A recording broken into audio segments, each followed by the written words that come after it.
This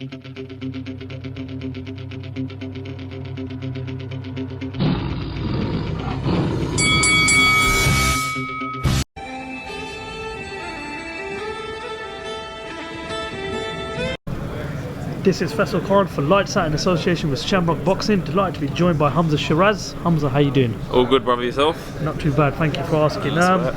Scheduled to be out on April the 11th at the O2 Arena. Yeah. Firstly, how's training camp and how's preparation going for the fight? Alhamdulillah, it's been all good, man. I got we're training full time with Eddie Kelly now. We've got Mark Finley on board. We've got Josh.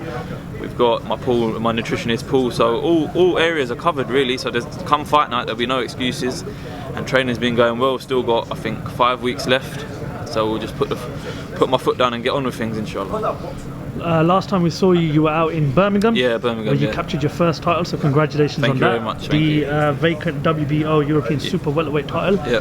How much has life changed since you've finally got that first strap around your waist? Yeah. I wouldn't say much, to be fair. I wouldn't say much. Obviously, you get recognised more, but that's about it. But alhamdulillah, like I said, I've got a good team around me and they humble me. They never let me get ahead of myself, and I'm not one to really get ahead of myself either. So winning my title, yeah, it's a good title. I got a world ranking, but it's just a start. Is it even the start? It's just like I need to get my name in the mix. I want to get my name up there, inshallah. And that's the whole point of being in boxing from 8 years old, just to dominate really. So yeah.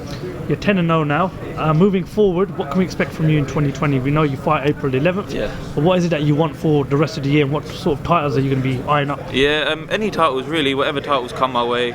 I'm not one to say I want that title, I want this fight. I'll fight anyone. If the fight's offered to me, we'll take it. I'll fight anyone. Any titles or anything really. Like I said, it's about picking up them titles now. Like I said, I'm only 20 years old. I've got time on my side, but again, not time to be wasted. Do you know what I mean? So, inshallah, we'll get all the belts. 20 years old, 10-0. You've got a title. Yeah. You know, representing London, Ilford, I believe. Ilford, yep. You know, what does it mean to you that a young fighter like yourself is coming up representing not only Ilford and East London, but also the Asian community? Yeah, no, 100%. It means a lot. It means a hell of a lot because listen, you've had others in the sports before, but I want to be someone who kind of represents us as a whole. Do you know what I mean? Us as a whole, and in positive light as well, because there's so much negative light nowadays. So I just want to be someone who someone can just chat to, message on Instagram or anything like that, and just here to help the people and help the youth really, the up and coming. Because like you said, like I was saying in another interview, knife crime, the epidemic is crazy now. So if I'm out here supporting the youth, then hopefully I can make a difference. Even if it's that one life, or even if it's anything, I can hopefully make a difference. So yeah.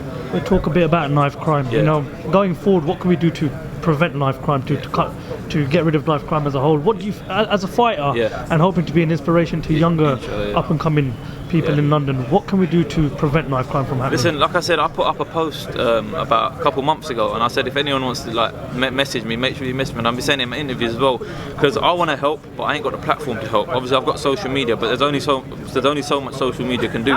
So I don't know if anyone wants to message me, or I'm more than willing to help. Do you know what I mean? So inshallah, someone will message me, and we'll get something done. We'll get something done, because like I said, even if it's one life, it's still something. You know what I mean? So yeah. Nothing.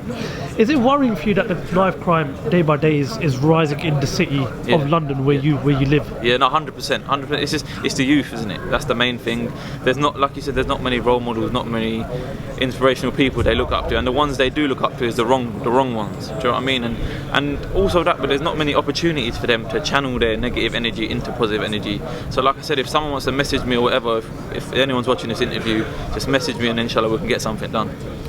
You're 20 years old now. I'm 30 years old now. Yeah. I don't look it. Yeah. But when I was at the age of, say, from 10 to 18, 19, my weekends or after school I'd spend in parks, play football, it's play not cricket. like that nowadays. It's not like that. Yeah. Do you think we should need to bring it back to those type of days where we've got youth clubs and boxing clubs and socialising clubs that get the kids off the street and get them into safer environments such as that? Yeah, 100%, 1,000,000%.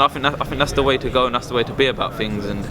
And yeah, man, it's more. They just need the opportunities. That's all it is. So the harder we work, the more opportunities they get, and the safer the streets will be, inshallah. So yeah.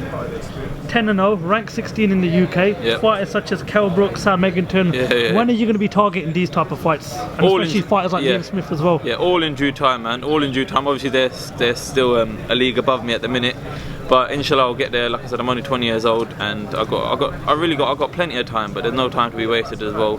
So inshallah, step by step we'll take it, fight by fight we'll take it. April 11th is the first step, get over that, and then get interview me again, and we'll see where we're at, inshallah. I mentioned Kell Brook. Another guy I have to mention is another professional Asian boxer, Amir Khan. Yeah.